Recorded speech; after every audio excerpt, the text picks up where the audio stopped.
الله من الشيطان الرجيم بسم الله الرحمن الرحيم رب اشرح لي صدري ويسر لي أمري واحلل عقدة من lisani yafqahu qawli. Alhamdulillah ibu yang dirahmati dan diberkahi Allah Subhanahu wa taala. Sebelumnya kita sudah membahas di dalam kitab At-Tibyan fi Adab Hamalatil Quran. Ini kemarin juga sudah saya sampaikan di kitab At-Tibyan pada bab yang ke-6 bahwa salah satu adab di dalam membaca Quran itu adalah membaca isti'adzah dan basmalah. Ini adalah bagian dari adab.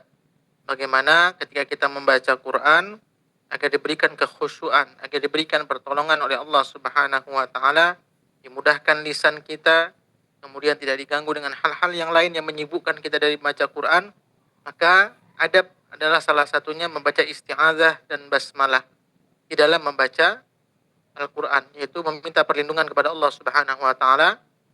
Kemudian kenapa juga kita dianjurkan membaca basmalah atau bismillahirrahmanirrahim agar mendapatkan kebaikan dan keberkahan dari setiap apa yang kita baca. Maka cara membaca isti'adzah, basmalah dan awal surah, yang dimaksud dengan isti'adzah adalah a'udzubillahi minasyaitonirrajim. Dulu juga sudah saya sampaikan bahwa kalimat a'udzubillah atau bacaan a'udzubillah ini ada beberapa cara membacanya. Termasuk yang sangat masyhur yang sering kita baca yaitu a'udzubillahi minasyaitonirrajim. Ada juga a'udzubillahi samii'al 'alim minasyaitonirrajim. Ada juga a'udzubillahi minan nari wa min syarril kuffar wa min ghadabil jabbaril 'izzatu lillahi wa lirasulihi wa lil mu'minin. Tapi yang biasa kita baca adalah a'udzubillahi minasyaitonirrajim. Mana dalil yang memerintahkan kita bahwa setiap membaca Quran kita dianjurkan untuk membaca isti'adzah? Itu dalam surah An-Nahl ayat ke-98. Fa idza qara'tal Qur'an fasta'idz billahi minasyaitonir rajim. Maka apabila engkau membaca Quran, maka mohonlah perlindungan kepada Allah dari godaan syaitan yang terkutuk. Ini yang menjadi dalil bahwa dianjurkannya kita membaca isti'adzah sebelum memulai membaca Quran. Tapi dulu saya sampaikan bahwa ada beberapa memang yang masih di antara ibu-ibu ketika membaca A'udzubillah, Bismillah dan Sadaqallah itu membacanya A'udzubillahi minasyaitonirrajim, Bismillahirrahmanirrahim. Nah, jadi harus sama seperti mengaji seperti biasa agar jelas setiap hurufnya. Dibaca seperti biasa mengaji. A'udzu billahi minasyaitonir rajim. Bismillahirrahmanirrahim. Begitu juga sadaqallahnya. Sadaqallahul azim. Jadi sama seperti mengaji, tidak seperti a'udzubillahi minasyaitonirrajim bismillahirrahmanirrahim, jangan seperti itu. Karena ketika kita sudah mengaji kemudian belajar tajwidnya di mana panjang pendeknya secara makhrajul hurufnya, maka cara membacanya sama saja. Karena a'udzubillah ini juga bagian dari ayat Quran. Bismillah juga bagian dari ayat Quran. Kalaupun para ulama mengatakan bahwa dalam Al-Fatihah itu ada yang mengatakan Bismillah itu bagian dari Al-Fatihah, ada yang mengatakan tidak, bahwa di dalam ayat Quran juga ada innahu min Sulaiman wa innahu bismillahirrahmanirrahim. Itu tentang kisah Nabi Sulaiman ketika mengirim surat, bahwa beliau mengawali surat beliau itu dari Bismillahirrahmanirrahim. Jadi sudah ada semenjak zaman dahulu. Adapun basmalah sangat dianjurkan, mustahabbah, baik di awal maupun di pertengahan ketika membaca. Contoh di tengah kita membaca, nggak apa-apa pakai bismillah. Kenapa? Kullu amrin zibalin la yubda'u bi bismillahirrahmanirrahim fahuwa aqta. Segala sesuatu urusan yang penting, segala sesuatu urusan yang baik, ketika tidak diawali dengan basmalah maka terputuslah barokahnya. Maka kegiatan apapun kita mau keluar bismillahirrahmanirrahim, mau naik mobil bismillah juga boleh. Atau karena doa-doa yang lain kita nggak hafal, maka boleh bismillah. Tujuannya apa? Salah satunya untuk meluruskan niat kita. Contoh, bahkan kemarin kita bahas juga dalam kitab At-Tibyan, kenapa seorang guru juga ingin memulai membaca bismillah. Seorang yang mengaji juga membaca bismillah. Takut yang namanya hati atau namanya niat kita sulit untuk menjaganya supaya sesuai dengan niat karena Allah Subhanahu wa taala. Maka dengan bismillah ini paling tidak, contoh seorang guru mungkin dia diberikan uang dari mengajar Quran, atau seorang yang mengobati membaca bismillah, kayak kemarin kisahnya, kemudian dia mengaitkan dengan Allah, tujuannya adalah semata-mata agar tidak tujuannya semata-mata untuk itu. Atau seorang murid, contoh seorang yang mengaji, tujuannya agar dia tidak ria, menjaga hatinya, tidak terlihat seperti hebat baca Quran. Maka dengan bismillah itu, ya Allah, saya semata-mata baca Quran hanya untukmu, ya Allah. Jadi bismillah dengan menyebut nama Allah yang maha pengasih lagi maha penyayang. Maka bismillah ini salah satu juga untuk menjaga niat kita semata-mata karena Allah Subhanahu wa taala.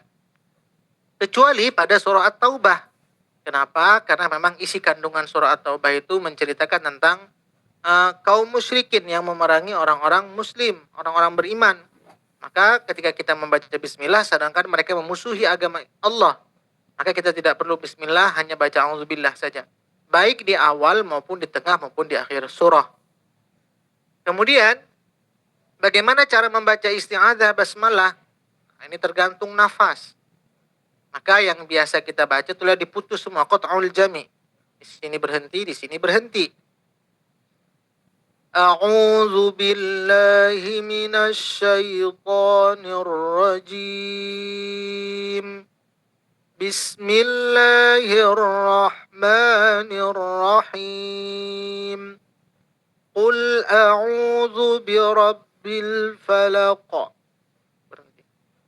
Atau kalau nafasnya panjang, boleh di antara salah satu yang kita gabungkan. Di sini berhenti, di sini digabungkan. Yaitu qat'ul awal wa wasnus tsani bis tsalis. Memutus yang pertama, menggabungkan yang kedua dengan ketiga. A'udzu billahi minasy syaithanir rajim. Bismillahirrahmanirrahim. Qul a'udzu birabbil falaq. Kemudian yang ketiga, waslul awal bisani ma'al waqfi alaihi. Menggabungkan yang pertama dengan yang kedua, kemudian memutus yang ketiga. A'udzu billahi minasy syaithanir rajim. Bismillahirrahmanirrahim. Jadi kalau mau diwasalkan, dilanjutkan barisan harus dihidupkan. Baru qul a'udzu birabbil falaq. Atau kalau nafas panjang, boleh menggabungkan semua. A'udzu billahi minasy syaithanir rajim. Bismillahirrahmanirrahim. Qul a'udzu birabbil falaq. Ini gabungkan semuanya kalau nafas ini. Nah, jadi boleh baca seperti ini. Jadi ada 4 cara membaca kalau dari awal. Jadi kalau seandainya kita dengar orang menyambungkan, itu nggak salah, karena memang aturan cara membacanya diperbolehkan, tergantung nafas kita. Tapi kalau kita nafas pendek, daripada mencuri nafas, lebih baik diputus-putus saja bacanya. Sedangkan dari akhir, ingin menggabungkan di antara satu surah dengan surah berikutnya, kalau masih yang sama orang membaca, tidak perlu pakai auzubillah. Cukup bismillah saja sebagai pemisah antara satu surah dengan surah berikutnya. Maka cara membacanya ada 3. Kalau menggabungkan dari surah sebelumnya ke surah sesudahnya. Yang pertama, qat'ul jami', diputus semuanya. Ini contohnya dari surah Al-Ikhlas menggabungkan ke surah Al-Falaq. Maka kalau orang yang sama masih membaca, cukup pemisahnya bismillah. Tapi kalau orang yang sudah berganti, maka boleh diawali dari auzubillah. Maka cara membacanya, walam yakul lahu kufuwan ahad. Bismillahirrahmanirrahim. Qul a'udzu birabbil falaq. Atau qat'ul awal wa wasnus tsani bis tsalis. Memutus yang pertama kemudian menggabungkan yang kedua dengan yang ketiga. Walam yakul lahu kufuwan ahad. Bismillahirrahmanirrahim. Qul a'udzu birabbil falaq. Atau menggabungkan kalau nafasnya panjang. Semuanya digabungkan. Walam yakul lahu kufuwan ahadun. Bismillahirrahmanirrahim. Qul a'udzu birabbil falaq. Maka ada catatan, yang tidak boleh itu adalah menggabungkan akhir surah dengan bismillah, di sini berhenti. Kemudian di sini dipisah. Maka itu tidak boleh. Alasannya kenapa? Karena dikhawatirkan bismillah itu adalah akhir surah. Jadi yang tidak boleh itu cara membacanya seperti ini. Walam yakul lahu kufuwan ahadun bismillahirrahmanirrahim. Qul a'udzu birabbil falaq. Yang tidak boleh. Kenapa? Karena tadi alasannya dia khawatirkan bismillah ini adalah akhir dari surah Al-Ikhlas atau surah apapun yang intinya bismillah itu di akhir, itu tidak boleh. Maka catatannya di sini, jika sudah terbiasa membaca Quran setiap hari, jangan hentikan kegiatan mulia tersebut, apalagi dalam waktu yang lama. Sebab akan terasa berat ketika kita harus memulainya lagi dari awal. Perlu dipaksa lagi, padahal semuanya sudah terbiasa. Maka itulah Al-Quran sebagai kunci penenang untuk mengisi hati-hati kosong dalam setiap kehidupan kita. Maka terkadang dalam kehidupan ini, kalau dilihat secara penglihatan mata ya Bu ya, semuanya sepertinya ada, bisa dimiliki. Rumah ada, mobil ada, uang ada, semuanya ada. Tapi kalau kita lihat seakan-akan hati mereka itu kosong. Nampaknya ada, tapi kelihatannya seperti tidak ada. Apa yang membuat manusia bisa seperti itu? Karena ada kekosongan dalam hati mereka. Yang mereka harapkan ketika dengan mereka miliki semuanya, mereka akan terisi kebahagiaannya, berterisi ketenangannya. Tapi realitanya tidak, malah sebaliknya. Bertambah susah kehidupan mereka. Maka bagaimana cara mengisi ketenangan? Bagaimana cara mengisi hati kita agar tidak kosong? Maka salah satunya Allah berfirman dalam Quran, alladzina amanu wa tatma'innu qulubuhum bi dzikrillah, ala bi dzikrillahi tatma'innul qulub. Maka dengan kita membaca Quran, itulah yang membuat hati kita menjadi terisi, membuat hati kita menjadi hidup, membuat hati kita menjadi tenang. Maka apa yang terlihat di mata kita, dia akan bisa juga memberikan kebaikan, memberikan dampak ketenangan di dalam kehidupan kita.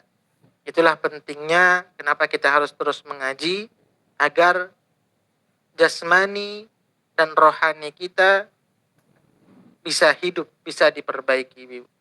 Maka mudah-mudahan kita semua diberikan keistiqomahan. Karena tadi saya katakan, segala sesuatu yang sudah terbiasa kita kerjakan, dia akan menjadi ringan. Tapi yang terbiasa itu ketika sudah lama ditinggalkan, maka dia akan berat lagi untuk mengulangnya, memulainya. Mudah-mudahan Allah berikan kita keistiqomahan, Allah berikan kita kekuatan, Allah berikan kita rizki, agar kita selalu bisa istiqomah bersama Quran. Ya, silakan sampai sini ada pertanyaan Ibu-Ibu.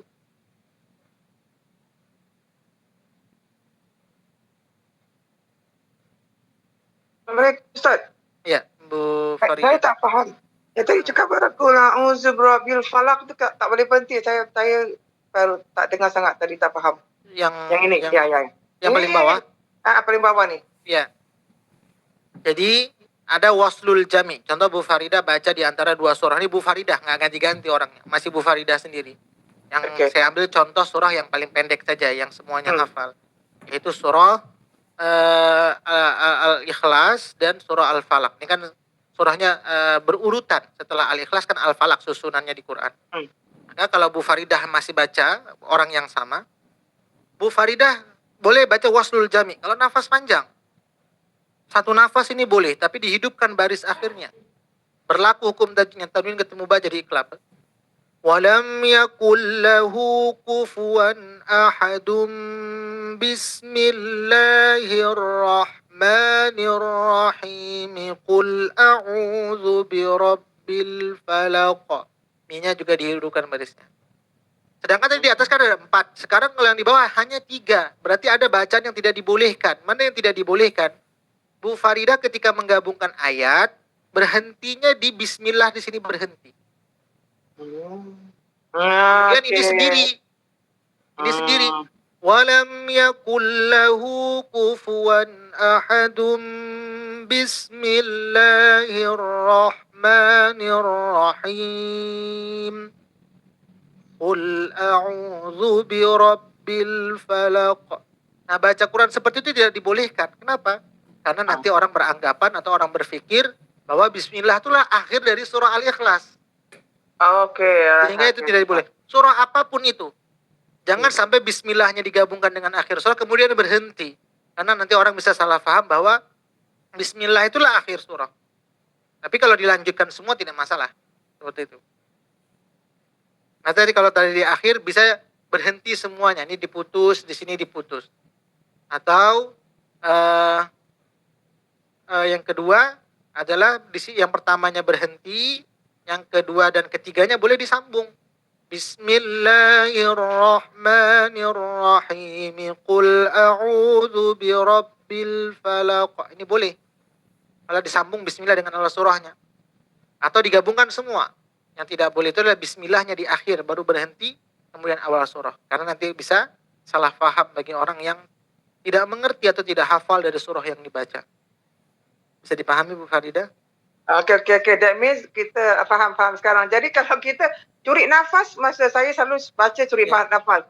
Dalam cara ini, kalau curi nafas. Farida nafasnya pendek, kalau seandainya nggak kuat baca panjang, lebih bagus diputus semua cara baca yang pertama. Qat'ul jami. Putus yang pertama, putus kedua ini kan bagi orang yang memiliki nafas panjang. Jadi dia boleh punya pilihan dari membaca, menyesuaikan nafas. Tapi kalau kita nafas yang pendek, ya udah putus-putus saja normal seperti biasa baca. Ya, kenapa ada gambaran seperti ini? Nanti mungkin Bu Farida dengar orang lain baca kok disambung. Ya, nafas mereka sanggup untuk membaca panjang, maka itu diperbolehkan. Seperti itu Bu Farida. Bisa dipahami? Ya, paham ya. Terima kasih. Ada lagi Bu? Kalau tidak ada, insyaallah ini sebenarnya juga sudah disampaikan dalam kitab At-Tibyan kemarin.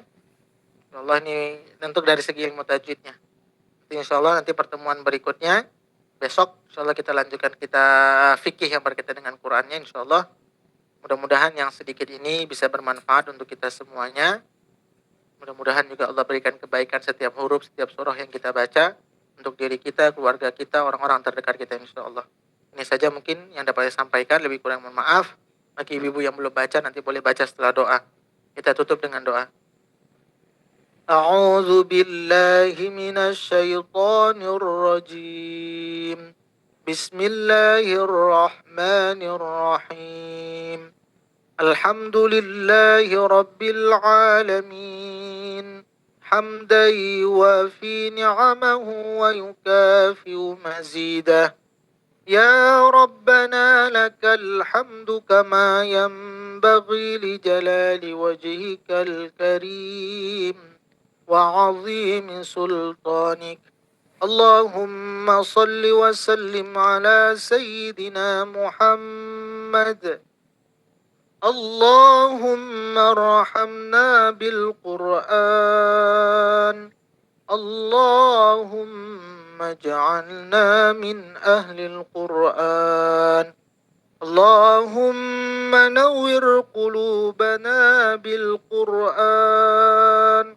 وزين أخلاقنا بالقرآن وأدخلنا الجنة بالقرآن ونجنا من النار بالقرآن ربنا آتنا في الدنيا حسنة وفي الآخرة حسنة وقنا عذاب النار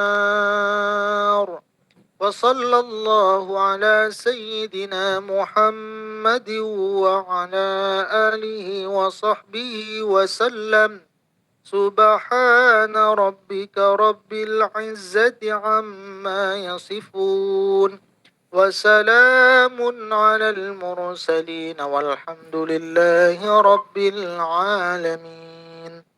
Alhamdulillah semuanya, ini saja yang saya sampaikan, lebih kurang